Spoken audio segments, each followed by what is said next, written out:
Concentración, por Manly Palmer Hall. A partir de la comprensión del significado esotérico de la postura física como principio de la ley, debemos proceder ahora a la práctica de la primera de las 7 disciplinas operativas. Por conveniencia, esta disciplina la podemos denominar concentración. Primero es necesario comprender el significado de la palabra en su sentido místico verdadero. Concentración es la reunión total de las facultades de la mente, ello es el logro de la unidireccionalidad de propósito. Cuando usamos la palabra concentración es mejor describirla en las palabras de los adeptos orientales. El maestro, sentándose, reunió sus vestimentas alrededor de él y entró en samadhi. Por sentándose, se debe entender la postura física o fundamento. Por reunir sus vestimentas alrededor de él, debemos entender que él unió o reunió o atrajo hacia un punto las diversas facultades de la razón. Esta es, entonces, la verdadera doctrina del medio. Medita sobre el misterio de la reunión de los atuendos de la sabiduría.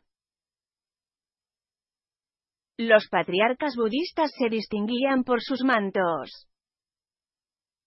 Los diferentes arhats o maestros de las escuelas usaban capas, siendo distintos los colores con cada orden. El manto del Zen era verde, y Daruma, el arhat del Zen, es representado envuelto totalmente en el pliegue de su manto, un extremo del cual está echado sobre su cabeza para formar la capucha. A los discípulos no se les permitía usar tales mantos ya que eran los símbolos propios de los monjes superiores. El iniciado pitagórico Apolonio de Tiana poseía una capa característica de algodón. Cuando él deseaba practicar las disciplinas esotéricas, se sentaba en medio de esta capa y la colocaba alrededor de él cubriendo incluso su cara. Mientras estaba así oculto se suponía que él realizaba viajes mágicos a lugares distantes del mundo. Mientras estaba en uno de estos períodos de extensión suprafísica sucedió que él vio a gran distancia el asesinato del emperador Domiciano. Hace tanto tiempo que hemos aceptado los símbolos como realidades que incluso pocos estudiantes preguntan por el significado de las capas mágicas. Estas, como la alfombra mágica de Bagdad, el anillo mágico de Salomón y el anillo de los Nibelungos, son símbolos de concentración, los recolectores y aglutinadores de las facultades de la mente. Entonces, ¿cómo podemos definir concentración? Como cualquier otra disciplina verdadera, su significado real no puede ser puesto por escrito. Este debe ser percibido interiormente. Debe ser conocido porque la disciplina ha desarrollado dentro del discípulo la comprensión necesaria para su práctica. No es necesario decir que no se requiere de ninguna capa física, el maestro está vestido con ropajes que no son de este mundo. Las características de sus vestimentas físicas por las cuales es conocida su posición en el mundo físico son solo las sombras o los emblemas de sus verdaderas dignidades. La concentración es apacible, relajada, unidireccional, sin esfuerzo. Está basada y fundada en la comprensión de la ley. Ella puede ser interpretada como constancia en un propósito único. Como una vela ardiendo en una noche tranquila, así es la realización ardiendo inalterablemente en medio de la concentración. Concentración es la continuidad del movimiento espiritual hacia el uno. En los comentarios del Zohar es descrita así: el discípulo de los misterios espirituales contempla con perfecta fijeza de atención al rostro de lo real. La práctica simple de la concentración es una disciplina completamente inocua en la medida que se eviten las falsas interpretaciones. Pues existe una gran distancia de comprensión entre la verdadera práctica de la concentración y los conceptos erróneos populares que han ganado una amplia aceptación. Punto. Preparaciones para la concentración. Ninguna disciplina oculta debería ser practicada sin una preparación adecuada. En la práctica, la preparación es de dos tipos. La primera forma se relaciona con el estado general de la vida personal. Es inútil intentar cualquier ejercicio oculto en un medio ambiente contradictorio y caótico.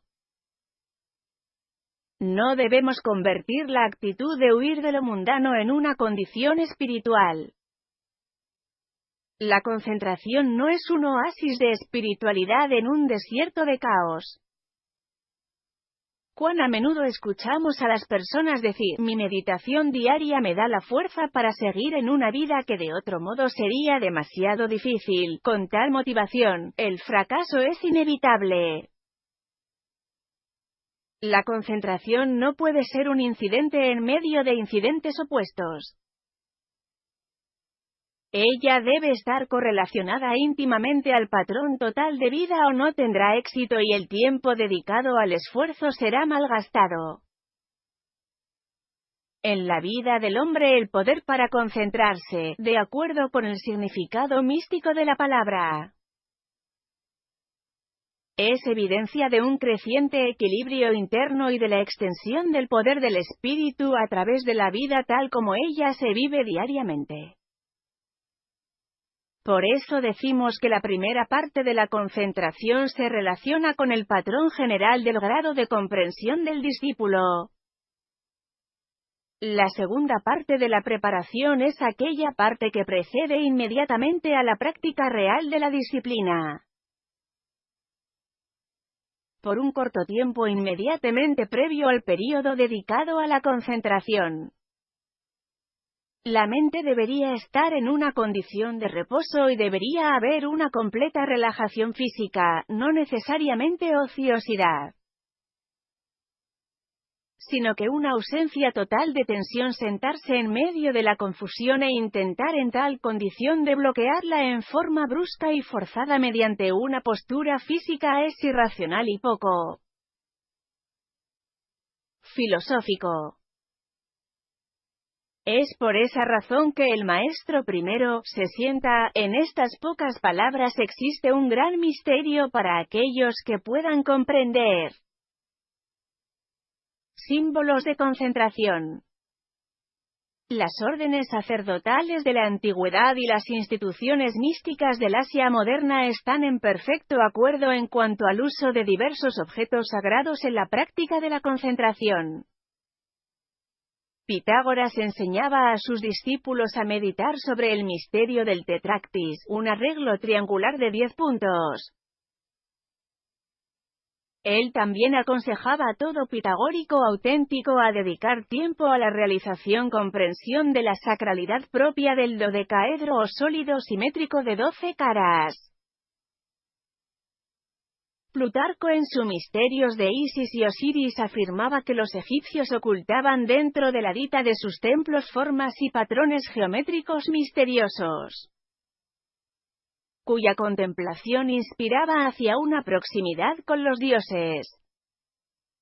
Teón de Esmirna, el matemático, propugnaba que la deidad se alcanzaba como estado a través de la contemplación de patrones de números de acuerdo con una progresión regular. Una parte importante del arte y arquitectura religiosa perteneciente a los viejos cultos de misterios estaba realmente involucrada en la práctica de sus disciplinas de contemplación. Cuando así se comprendía, los viejos símbolos tomaban una nueva dignidad y un significado más rico. El lama moderno hace uso de varios instrumentos simbólicos en la realización de sus rituales místicos. Estos incluyen el dorje o doble trueno, la daga ceremonial, el cuenco, un pequeño tambor doble, el mandala, la rueda de oraciones y la tanka. A estos objetos se debe sumar las elaboradas imágenes que adornan el panteón tibetano.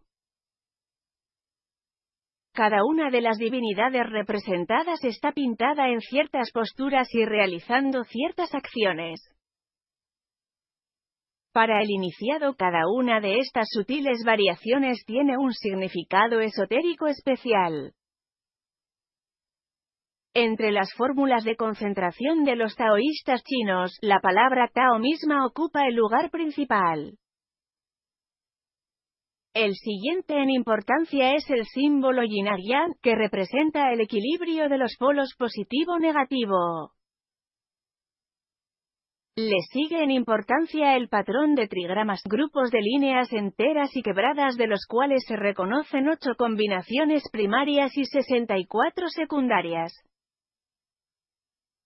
El comentario de Confucio acerca de los misterios esotéricos de las fórmulas de los trigramas se mantiene en la más alta veneración. La caligrafía contribuye a los símbolos de concentración tanto del chino como del japonés.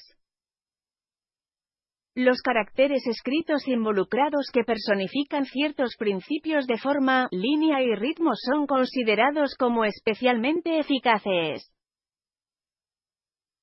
Pinturas, esculturas y frescos religiosos adornan la mayoría de los templos orientales. Ellos son parte también de la vida religiosa del devoto. Las pinturas más ampliamente admiradas son el trabajo de sacerdotes que ejecutan diseños simbólicos mientras están en estado de meditación. Todas las obras meritorias de artistas y artesanos se consideran como que poseen el poder de estimular la realización interna.